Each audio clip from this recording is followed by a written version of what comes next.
कृष्ण, चतुर्मास के जो 4 महीने होते हैं ना, बड़े ही खास माने गए हैं हमारी स्वयं की उन्नति के लिए, साधना और उपासना के लिए।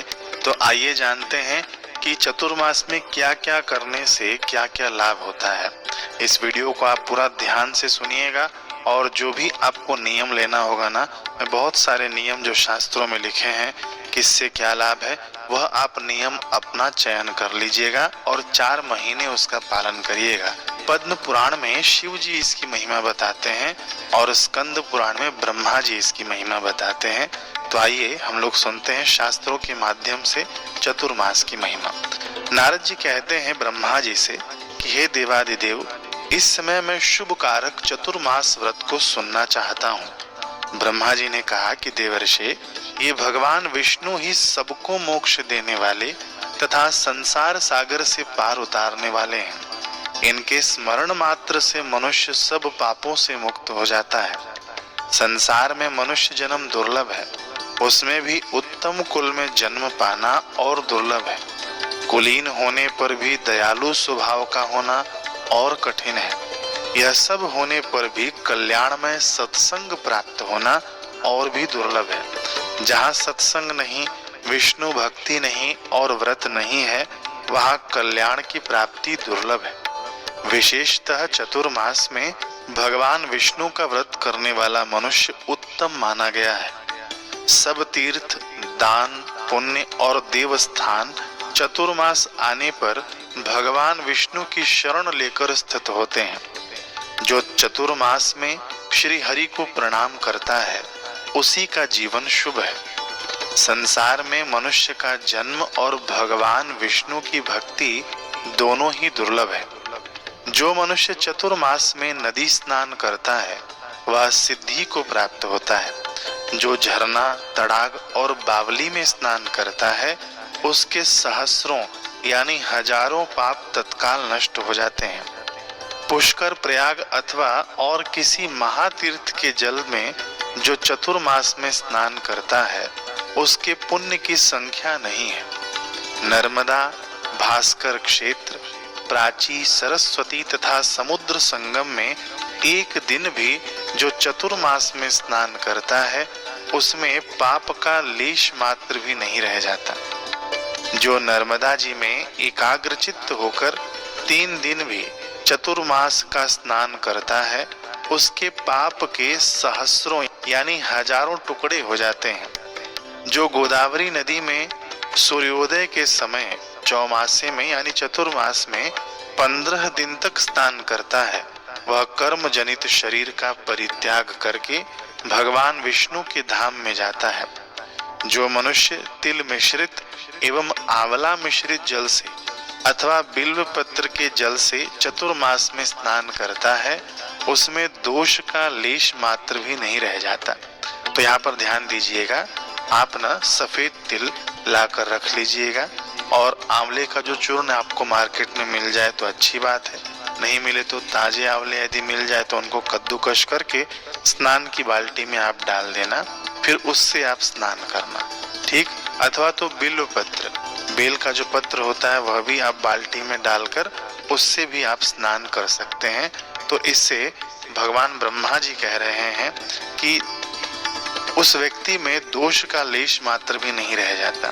देवादिदेव भगवान विष्णु के चरणों के अंगूठे से प्रवाहित होने वाली गंगा जी सदा ही पाप नाशिनी कही गई हैं। चतुर्मास में उनका यह महात्म्य विशेष रूप से प्रकट होता है।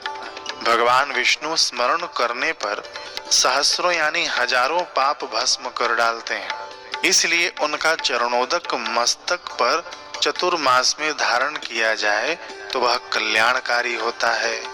चतुर्मास में भगवान नारायण जल में शयन करते हैं, अतः उसमें भगवान विष्णु के तेज का अंश व्याप्त रहता है। उस समय उसमें किया हुआ स्नान सब तीर्थों से अधिक फल देने वाला होता है। गंगा स्नान की महिमा बता रहे हैं नारद जी, बिना स्नान के जो पुण्य कार्य में शुभ कर्म किया जाता है, वह निष्फल होता है, उसे राक्षस ग्रहण कर लेते हैं। स्नान से मनुष्य सत्य को पाता है। स्नान सनातन धर्म है। धर्म से मोक्ष रूप फल पाकर मनुष्य फिर दुखी नहीं होता। चतुर्मास में भगवान के शयन करने पर प्रतिदिन स्नान के अंत में श्रद्धायुक्त चित्त से पितरों को तर्पण करना चाहिए। इससे महान फल की प्राप्ति होती है। देखिए, यदि आप नदी में स्नान कर रहे हैं तो नदी में तो ऐसे ही जलांजलि द्वारा पितरों को हम जल अर्पित कर सकते हैं, लेकिन जो लोग घरों में स्नान करेंगे ना, तो वे जरूर स्नान के बाद, पूजा कर्म करने के बाद, नित्य कर्म आदि के बाद आप ना पितरों को जलांजलि जरूर देना। जलांजलि देने के लिए मैंने शॉर्ट विधि भी बताई है, छोटी विधि, और जो लंबी वाली विधि है वे तो आप जरूर करना चाहे तो जरूर करिएगा चतुर्मास में। छोटी विधि में मैंने बताया है कि तांबे के लोटे में आप जल लेना, उसके अंदर काला तिल, तुलसी दल और कुशा मिला देना, फिर गीता जी के 7वें अध्याय का पाठ करके अपने पितरों को उस पाठ का पुण्य अर्पित करते हुए आप दक्षिण दिशा की ओर मुख करके ये जल अर्पित कर देना। ठीक, ये तो छोटी सी विधि हो गई।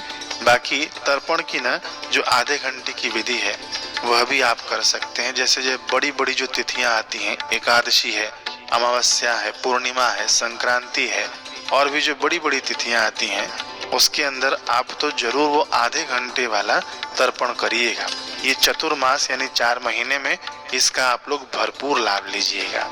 ठीक है, पहले भगवान गोविंद का स्मरण करके फिर शुभ कर्मों का अनुष्ठान करना चाहिए। ये भगवान गोविंद ही देवता, पितर और मनुष्य आदि को तृप्ति देने वाले हैं। यानी जो भी हम लोग पितरों के लिए कार्य करें ना, तो सबसे पहले आप भगवान का नाम ले लेना कि ओम नमो नारायणाय, ओम नमो भगवते वासुदेवाय, श्री हरि हरि ओम, है ना, हरे कृष्ण हरे राम।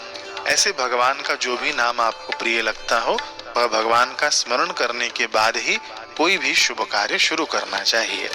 चतुर्मास सब गुणों से उत्कृष्ट समय है। उसमें धर्मयुक्त श्रद्धा एवं स्मृति से पवित्र समस्त कर्मों का अनुष्ठान करना चाहिए। किसी को मंत्र जाप अनुष्ठान करने की इच्छा होना तो ये चतुर्मास सबसे उत्तम माना गया है।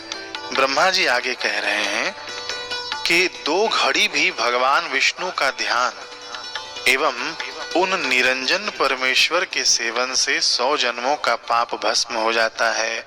तो इसमें ना ध्यान का भी हमको अभ्यास करना चाहिए। चतुर्मास में जीव दया विशेष धर्म है।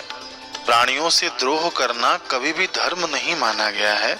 अतः सदा सब मासों में भूत द्रोह का परित्याग करना चाहिए, यानी हमारे द्वारा किसी को हानि न पहुंचे। हमारे शरीर द्वारा भी, हमारे वाणी द्वारा भी किसी को हम कष्ट न दें। यह सबसे उत्तम धर्म माना गया है। सब धर्मों में दान धर्म की विद्वान लोग सदा प्रशंसा करते हैं। वेदों में अन्न को ब्रह्म कहा गया है। अन्न में ही प्राणों की प्रतिष्ठा है। अतः मनुष्य सदा अन्न एवं जल का दान करे। जल देने वाला तृप्ति को और अन्न दान करने वाला मनुष्य अक्षय सुख को पाता है। अन्न और जल के समान दूसरा कोई दान न हुआ है न होगा। मणि, रत्न, मोंगा, चांदी, सोना और वस्त्र तथा अन्य वस्तुओं के दानों में भी अन्न दान ही सबसे बढ़कर है। चतुर्मास में अन्न और जल का दान, गोदान, प्रतिदिन वेद पाठ और अग्नि में हवन, ये सब महान फल देने वाले हैं। देखिए, ये ढेर सारी बातें मैं जो आपको बता रहा हूँ, सुनकर आप डरना मत कि हम ये सब तो कर नहीं सकते हैं। जितना भी आप कर सकते हैं और भी आगे हमें पढ़कर सुनाऊंगा, आप उतना करिएगा। ठीक है, क्योंकि भगवान श्री कृष्ण बता रहे हैं कि स्वल्पमप्यस्य धर्मस्य त्रायते महतो भयात्, कि स्वल्पमप्यस्य धर्मस्य यानी थोड़ा सा भी धर्म का आचरण, त्रायते महतो भयात्, बहुत महान हो जाता है, बहुत बड़ा हो जाता है, तो बड़ा हो जाता है। ठीक है, अब आगे सुनिए। चतुर्मास में दूध, दही एवं मट्ठा का दान महान फल देने वाला होता है। जन्म काल में जिससे यह शरीर पुष्ट हुआ है, उस अन्न एवं दूध का दान उत्तम है, यानी दूध और अन्न का दान उत्तम माना गया है। साग देने वाला मनुष्य न कभी नरकों में जाता है और न यमलोक का दर्शन करता है। साग का दान करने वाला। वस्त्र देने वाला प्रलय काल तक चंद्र लोक में निवास करता है। जो चतुर्मास में चंदन, अगर और धूप का दान करता है वह मनुष्य पुत्र पौत्र सहित विष्णु रूप होता है। तो यह दान कहाँ करना चाहिए? चंदन, अगर और धूप आदि का दान किसी मंदिर में, अथवा तो हम जहाँ पूजा पाठ करते हैं, जब आप धूप जलाएं तो दान के निमित्त जलाएं कि हे भगवान, यह वातावरण आपका है, हम इसको पुष्ट कर रहे हैं गूगल आदि धूप के द्वारा, तो यह भी आपका दान माना जाएगा। भगवान विष्णु के शयन काल में जो मनुष्य वेद वेत्ता ब्राह्मणों को फल दान करता है वह यमलोक को नहीं देखता। फल दान की भी महिमा है। जो चौमासे में भगवान विष्णु की प्रीति के लिए विद्या दान, गौ दान, भूमि दान करता है वह अपने पूर्वजों का उद्धार कर देता है। जिस देवता के उद्देश्य से चतुर्मास में गुड़, नमक, तेल, शहद, तिक्त पदार्थ, तिल और अन्न देता है वह उसी के लोक में जाता है। समझ गए होंगे ये आप कि मान लीजिए जो भी आपके देवी देवता, जिनमें भी आपकी श्रद्धा हो, उनके निमित्त आप ये चीज वस्तुएं दान करेंगे ना, तो उन्हीं के लोक में आपको जाने का फल मिलेगा। विशेषतः चतुर्मास में मनुष्य को अग्नि में आहुति देनी चाहिए, यानी यहाँ पर यदि आप हवन कर सके तो अति उत्तम माना गया है। हवन के शॉर्ट विधि भी मैंने बना रखी है, अपने ही चैनल पर है, डिस्क्रिप्शन में मैं लिंक दे दूंगा। 2 प्रकार का मैंने हवन बताया है। एक तो नवरात्रि में, वो सभी में आप कर सकते हैं जो नवरात्रि में हवन की विधि बताई है, बाकी अमावस्या वाली भी हवन विधि बताई है। तो दोनों में से कोई भी आप विधि उत्तम उत्तम तिथियों पर कर लेना, लाभ ले लेना। ठीक। ब्रह्मा जी आगे कहते हैं कि मनुष्य सदा प्रिय वस्तु की इच्छा करता है, अतः जो चतुर्मास में भगवान नारायण की प्रीति के लिए अपने प्रिय भोगों का पूर्ण प्रयत्न पूर्वक त्याग करता है, उसकी त्यागी हुई वे वस्तुएं उसे अक्षय रूप में प्राप्त होती हैं। यानी जो भी हम चतुर्मास में जिस भी वस्तु का त्याग करेंगे ना, तो वह हमें अक्षय रूप से कालांतर में प्राप्त होती रहती हैं। अब कौन कौन सी वस्तु त्यागनी चाहिए ये भी आगे ब्रह्मा जी वर्णन करेंगे, आप सुनते रहिए। जो मनुष्य श्रद्धा पूर्वक प्रिय वस्तु का त्याग करता है वह अनंत फल का भागी होता है। धातु पात्रों का त्याग करके पलाश के पत्ते में भोजन करने वाला मनुष्य ब्रह्म भाव को प्राप्त होता है। यानी कोई स्टील का बर्तन हो अथवा तो कांसे का हो आदि, जो भी धातु का जो बर्तन हो उसमें भोजन न करके ब्रह्मा जी यहाँ बता रहे हैं कि पलाश के पत्ते में भोजन करने से ब्रह्म भाव को प्राप्त होता है। और भी बहुत अधिक महिमा दूसरे ग्रंथों में लिखी हुई है पलाश के पत्तों में भोजन करने की। ठीक है, पद्म पुराण में तो और अधिक महिमा लिखी गई है पलाश के पत्तों में भोजन करने के लिए। बहुत सारे पाप नष्ट हो जाते हैं। तो देखिए, आप लोग कहेंगे कि पत्तल में अनाज लेने से, दाल लेने से बह जाता है ना, तो आप क्या काम करना कि आप अपनी थाली रखना और उसके अंदर ये पलाश के पत्ते रख देना, फिर उसके ऊपर आप भोजन करना।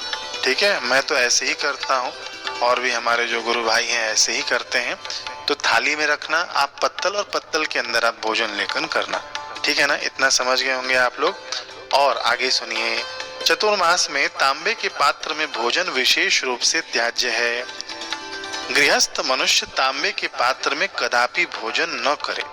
मदार के पत्ते में भोजन करने वाला मनुष्य अनुपम फल को पाता है। चतुर्मास में विशेषतः वट के पत्र में भोजन करना चाहिए। देखिए, किसी को पलाश का पत्ता नहीं मिल पाता हो ना, तो आप क्या काम करना, वट वृक्ष समझ गए ना, बरगद, उसके पत्ते में भी आप भोजन कर सकते हैं। धो लेना अच्छे से। और ना, शास्त्रों में वर्णन आता है पद्म पुराण में कि आप कमल के पत्तों पर भी भोजन कर सकते हैं। उससे वैकुंठ लोक की प्राप्ति होती है, लक्ष्मी जी की प्रसन्नता मिलती है। चतुर्मास में भगवान विष्णु की प्रीति के लिए गृहस्थ आश्रम का परित्याग करके बाह्य आश्रम का सेवन करने वाले मनुष्य का पुनर्जन्म नहीं होता। कहने का अभिप्राय समझिए कि इन चतुर्मास में कहीं आश्रम में, कहीं एकांत जगह पर जाकर आपको अनुष्ठान करना चाहिए, मंत्र जाप करना चाहिए, साधना उपासना करनी चाहिए। इससे पुनर्जन्म नहीं होता। साधना उपासना करनी चाहिए, इससे पुनर्जन्म नहीं होता। मिर्च छोड़ने से चतुर्मास में व्यक्ति राजा होता है। रेशमी वस्त्रों के त्याग से अक्षय सुख मिलता है। उड़द और चना छोड़ देने से पुनर्जन्म की प्राप्ति नहीं होती। चतुर्मास में विशेषतः काले रंग का वस्त्र त्याग देना चाहिए। काला रंग का वस्त्र नहीं पहनना चाहिए। नीले रंग के वस्त्र को देख लेने से जो दोष लगता है उसकी शुद्धि भगवान सूर्य नारायण के दर्शन से होती है। यानी नीले रंग को इतना इस चतुर्मास में खतरनाक बताया गया है। ठीक है, इसको तो पहनना तो छोड़ दीजिए, आप इसको देख भी लेंगे ना तो भी आपको दोष लगता है नीले वस्त्रों को।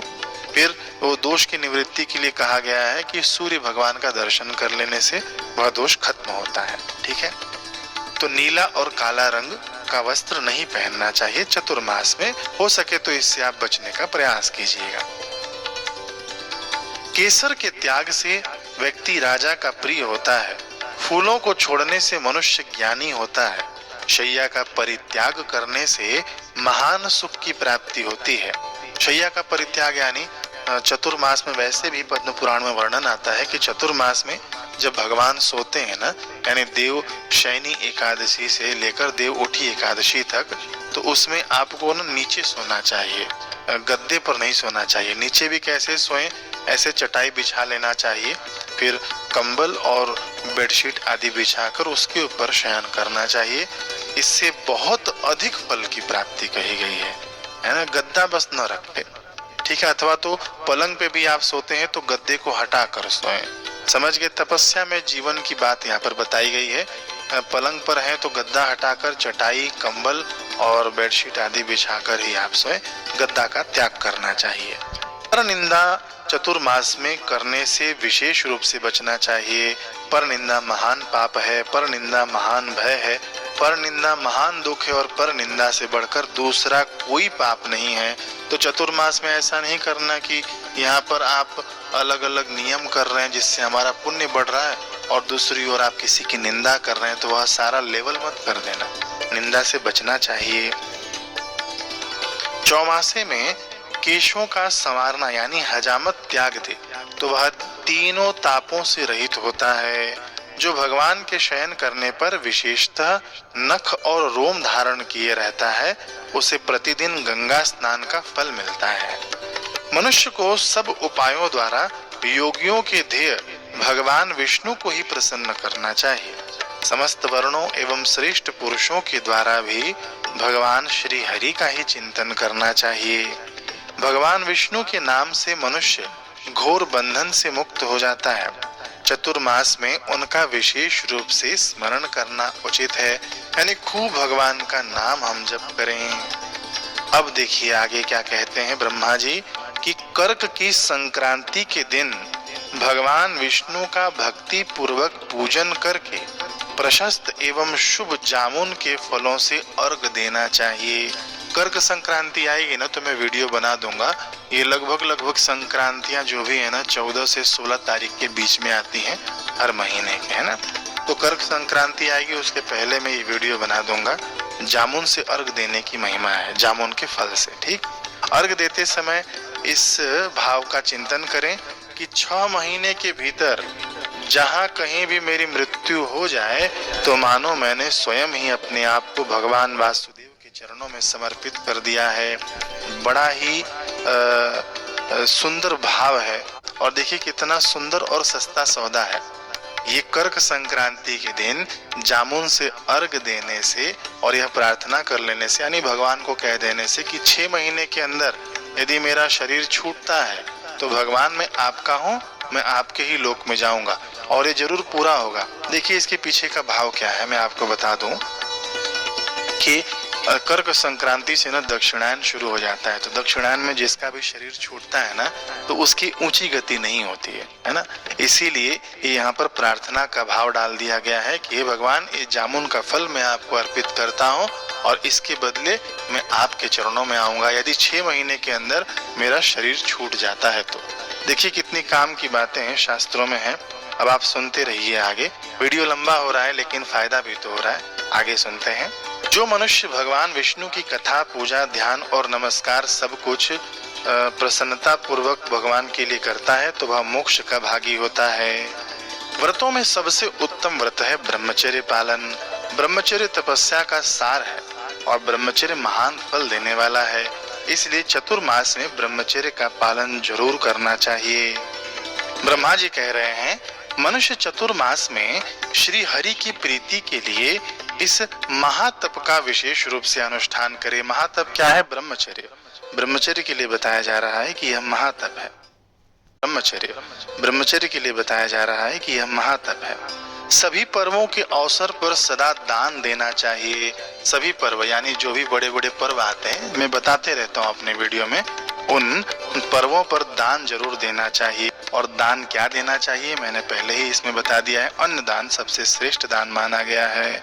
जो मनुष्य विष्णु के शयन काल में यानी ये 4 महीने चतुर्मास में प्रतिदिन एक समय भोजन करता है, उसे द्वादशाह यज्ञ का फल मिल जाता है। जो चतुर्मास में केवल दूध पीकर रहता है, उसके हजारों पाप तत्काल विलीन हो जाते हैं। यदि धीर पुरुष चौमासे में यानी चतुर्मास में नित्य परिमित अन्न का भोजन करता है, यानी इतना ही मेरे को भोजन करना है, इससे ज्यादा नहीं करना है, इसको परिमित भोजन कहते हैं। ठीक है, 1 कटोरी चावल, तो 1 कटोरी ही चावल का नियम आपका 4 महीने तक चलेगा। इस प्रकार से जो लोग भोजन करते हैं ना, वह सब पातकों का नाश करके वैकुंठ धाम को पाते हैं। चतुर्मास में एक अन्न भोजन करने वाला मनुष्य रोगी नहीं होता, कोई भी एक अन्न। ठीक है, जो क्षार लवण का सेवन करने वाला नहीं है, यानी जो नमक नहीं खाता है, उसमें पाप का अभाव हो जाता है, उसके समस्त पाप खत्म हो जाते हैं। चौमासे में भगवान विष्णु की प्रसन्नता के लिए फलाहार करने वाला मनुष्य बड़े बड़े पापों से मुक्त हो जाता है। जो कंदमूल का आहार करता है, वह अपने साथ पूर्वजों का भी घोर नरकों से उद्धार करके भगवान विष्णु के लोक में जाता है। भगवान विष्णु के लोक में जाता है। तो जो लोग 4 महीने फलाहार पर रहते हैं, दूध पीकर रहते हैं, देखिए उनके लिए ये बात बताई गई है। जो प्रतिदिन चौमासे में केवल जल पीकर रहता है, उसे रोज रोज अश्वमेध यज्ञ का फल प्राप्त होता है। देखिए हम लोग 4 महीने तो नहीं रह सकते ना जल पी पी कर, तो किसी विशेष तिथि पर आप रह लेना जिस दिन उपवास करते हो। कई लोग गुरुवार का उपवास करते हैं, कई लोग मंगल का करते हैं, कई लोग रवि का करते हैं, कई लोग सोम का करते हैं, सोमवार का, कई लोग एकादशी का करते हैं, कई लोग प्रदोष का करते हैं। हो सके तो आप जल पर ही रहना अथवा तो फल और दूध पर रहना, तो उसके विशेष लाभ आपको बताए गए हैं यहाँ पर, अभी आपने सुना। जो मन ही मन भगवान नारायण का चिंतन करके इस परम पवित्र और पाप की शुद्धि हेतु पुराणों को सुनता अथवा पढ़ता है, वह मरकर मोक्ष को प्राप्त होता है। यानी सदग्रंथों को सुनना चाहिए, सत्संग सुनना चाहिए।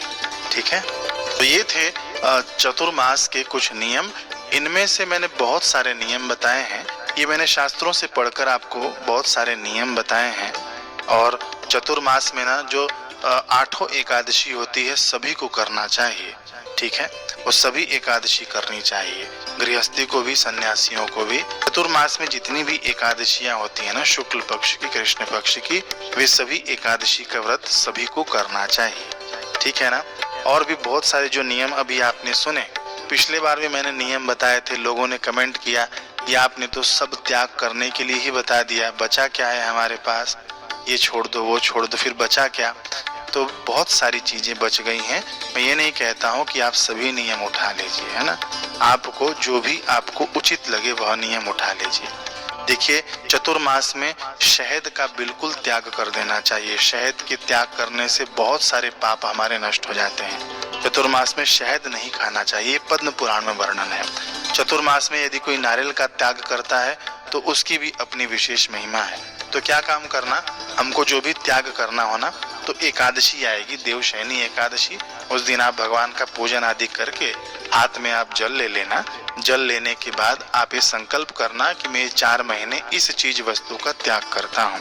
एग्जाम्पल के तौर पे मैं आपको बताऊं, अब मान लीजिए शहद का त्याग करना चाहता हूँ, तो हाथ की अंजलि में मैं जल लूंगा, कह दूंगा कि हे भगवान, मैं 4 महीने आपकी प्रीति के लिए, आपकी प्रसन्नता के लिए शहद का त्याग करता हूँ। ऐसे करके वह जल आप भगवान के आगे अर्पित कर देना, और 4 महीने आपको शहद नहीं खाना पीना है। ठीक है, वैसे भी शहद चतुर्मास में खाने से बहुत बड़ा पाप लगता है। ये मैंने एग्जाम्पल के तौर पे बताया। बहुत सारी चीजों का आप त्याग कर सकते हैं, ग्रहण भी कर सकते हैं कि हे भगवान, मैं नियमित रोज भगवान के नाम की 10 मालाएं जप करूंगा इस चतुर्मास में, हे भगवान, इस चतुर्मास में मैं नित्य आदित्य हृदय स्तोत्र का पाठ करूंगा, नित्य सूर्य भगवान को जल प्रदान करूंगा, नित्य योगासन करूंगा, है ना, गजेंद्र मोक्ष का पाठ करूंगा अथवा तो सुन लूंगा, गीता जी के 7वें अध्याय का पाठ करूंगा अथवा तो मैं सुन लूंगा। इस प्रकार से आप नियम भी ले सकते हैं, ठीक है। तो कोई भी नियम आप ग्रहण कर लेना और इसका पालन करना। 4 महीने तक आपको ये नियमों का पालन करना होता है, ठीक है ना। तो ये कल्याणकारक नियम बताए गए हैं। मैं पूरा अभी भी नहीं बता पाया हूँ, फिर भी मैं शॉर्ट वीडियो बनाता रहूँगा, छोटे छोटे वीडियोस भी बनाता रहूँगा, इसी चैनल पर आपको मिलता जाएगा। आशा करता हूँ कि इस वीडियो से आपको खूब मदद मिली होगी। औरों को भी शेयर करिएगा ताकि सभी को लाभ मिले।